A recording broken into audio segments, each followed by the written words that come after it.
नमस्कार विद्यार्थी मित्रांनो, इयत्ता 10वी गणित भाग 2 मधील पहिले प्रकरण समरूपता या समरूपता प्रकरणामधील सराव संच 1.2 मधील उदाहरण आपण आज पाहणार आहोत।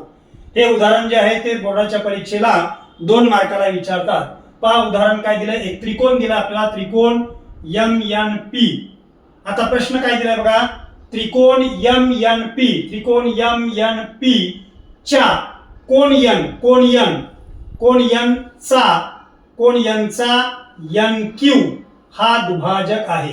तर आपल्याला काय सांगितले पहा, आकृती खूप महत्त्वाचं आहे, लक्षात घ्या। गणित भाग 2 मध्ये ज्या विद्यार्थ्यांचा आकृतीचा व्यवस्थित अभ्यास आहे त्यांना ही उदाहरणे एकदम सोपी जातात। पहा, त्रिकोण MNP च्या कोण Nचा दुभाजक दिला NQ। दुभाजक म्हणजेच त्या कोणाचे दोन समान भाग।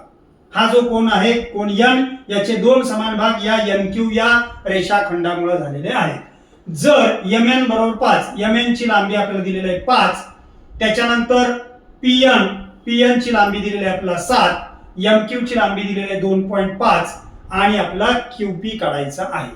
आता या ठिकाणी बघा, त्रिकोण दिलाय, त्रिकोणाचा कोण दुभाजक आहे, म्हणून आपल्याला या ठिकाणी सगळ्यात महत्त्वाचं आहे त्रिकोणामध्ये कोणाचा दुभाजक दिला की आपल्याला तिथं कारण लिहायचंय त्रिकोणाच्या कोण दुभाजकाच्या गुणधर्मानुसार। पहिलं वाक्य, त्रिकोणाच्या कोण दुभाजकाच्या गुणधर्मानुसार, त्रिकोणाच्या कोण दुभाजकाच्या गुणधर्मानुसार। काही विद्यार्थी काय करतात, सूत्र मांडतात आणि हा गुणधर्म लिहित नाही, त्याच्यामुळे तिथं मार्क जाऊ शकतात आपले। त्रिकोणाच्या कोण दुभाजकाच्या गुणधर्मानुसार।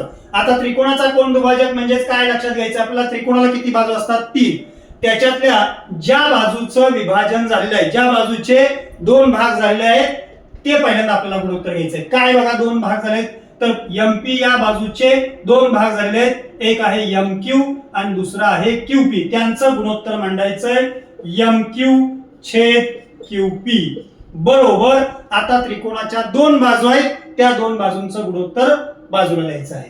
कुठल्या दोन बाजू आहेत राहिलेल्या, ज्या बाजूचं MPचं विभाजन झालं, राहिल्या बाजू MN आणि NP, त्यांचं गुणोत्तर मांडायचंय MN छेद NP। पण विद्यार्थी मित्रांनो, मांडताना आपण MQ जर अंशस्थानी घेतला तर त्याला जोडून MN अंशस्थानीच आला पाहिजे, नाहीतर आपलं उदाहरण या ठिकाणी चुकीचं होऊ शकते। म्हणून आता आपल्याला या सूत्रामध्ये आपल्याला किमती भरायच्या आहेत। MQ ची किंमत दिलेली आपल्याला 2.5 भागिले QP आपल्याला दिलेलं नाही, QP काढायचा आहे बरोबर। MN आपल्याला दिलेला आहे 5 आणि NP आपल्याला दिलेला आहे 7। आता पहा, या ठिकाणी 4 घटक होते, 4 घटकांपैकी 3 घटकांच्या किमती दिलेत, चौथ्या घटकाची किंमत आपल्याला काढायची आहे। मग आता आपल्याला काय करायचंय, दोन बाजू आहेत, एक डावी बाजू उजवी बाजू, तिरपा गुणाकार केला की भागिलेचा आपला गुणिले होईल, म्हणून आपण तिरपा गुणाकार या ठिकाणी करू। म्हणून 2.5 आहे तसंच गुणिले उजव्या बाजूचं छेदस्थानचं इकडे आले की भागिले ते गुणिले होईल, गुणिले 7 बरोबर। उजव्या बाजूला 5 आहे तसंच गुणिले डावीकडे QP छेदस्थानी आहे, भागिले तिकडे गेलं की गुणिले होईल, 5 गुणिले QP। आता आपला QP ची लांबी काढायची आहे, QP ची लांबी काढायची आहे म्हणजेच आपला त्या बाजूला आहे 5 आणि QP च्या मध्ये गुणिले आहे, म्हणून 5 ची बाजू बदलल्यानंतर ते भागिले होईल। मग पुढची स्टेप आपल्याला या ठिकाणी मिळेल, डावीकडचं जे आहे तसंच आपल्याला मांडायचं आहे।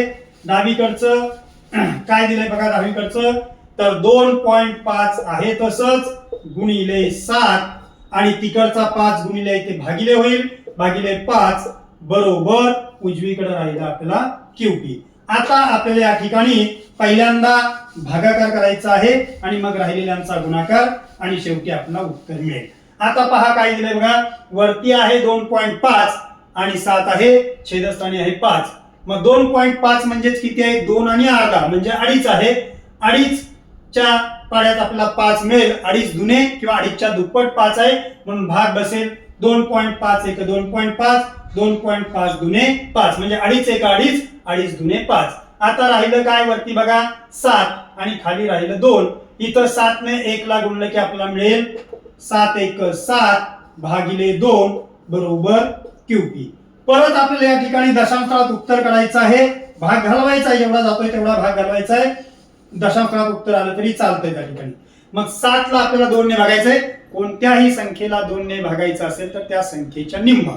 मग 7च्या निम्म काय येईल आपल्याला, तर 7च्या निम्म 3.5. 3.5 कसं लिहितात आपण, 3.5 बरोबर QP. अशा प्रकारे आपल्याला त्यांनी विचारलंय QP ची लांबी विचारले, की QP ची लांबी आपल्याला या ठिकाणी मिळाली 3.5.